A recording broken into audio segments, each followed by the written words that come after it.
ईश्वर को ढूंढने के लिए उसे महसूस करने की जरूरत है। वो हर शख्स में बसता है। ये आप पर निर्भर करता है कि आप उसे देख पाते हैं या नहीं। साल के बच्चे ने एक बार मां से पूछा, मां, क्या हम भगवान से मिल सकते हैं?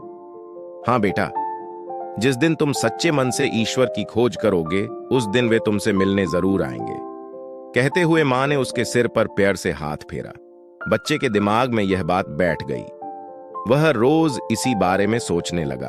एक दिन उसने बिना सोचा कि आज वह ईश्वर के साथ बैठकर खाना खाएगा।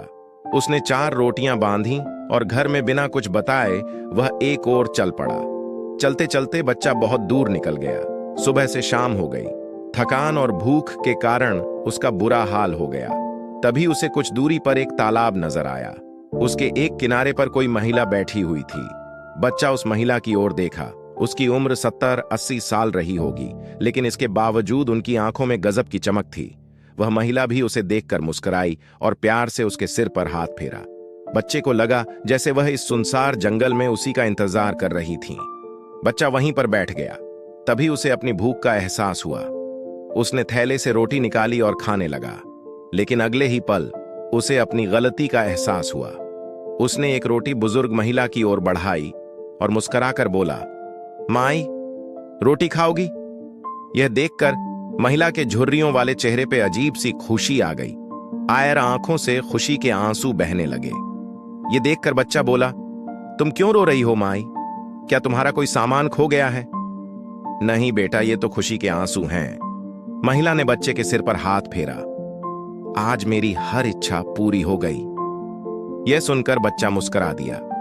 उसने अपने हाथ से रोटी तोड़कर बुजुर्ग महिला को खिलाई। यह देखकर फिर से महिला की आंखों से आंसुओं की धार बह चली।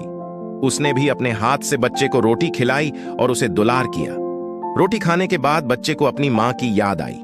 उसे लगा कि घर पर मां परेशान हो रही होंगी, इसलिए उसने उस बुजुर्ग महिला से इजाजत ली और अपने घर वापस लौट पड़ा। बच्चा जब अपने घर पहुंचा तो मां दरवाजे पर ही मिल गई। उसने बच्चे को अपनी गोद में उठा लिया और उसे जोर जोर से चूमने लगी।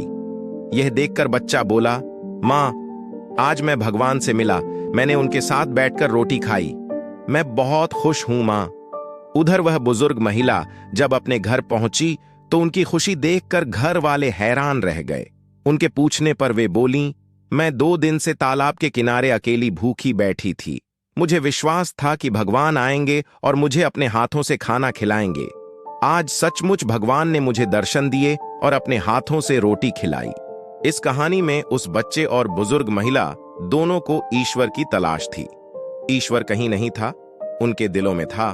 इसीलिए उन्होंने उसका रूप किसी दूसरे व्यक्ति में खोज लिया तो स्वयं ईश्वर की तलाश में निकला था। ईश्वर किसी मंदिर में नहीं, बल्कि आपके दिल में रहता है। ईश्वर को ढूंढने के लिए उसे महसूस करने की जरूरत है। वो हर शख्स में बसता है। ये आप पर निर्भर करता है कि आप उसे देख पाते हैं या नहीं।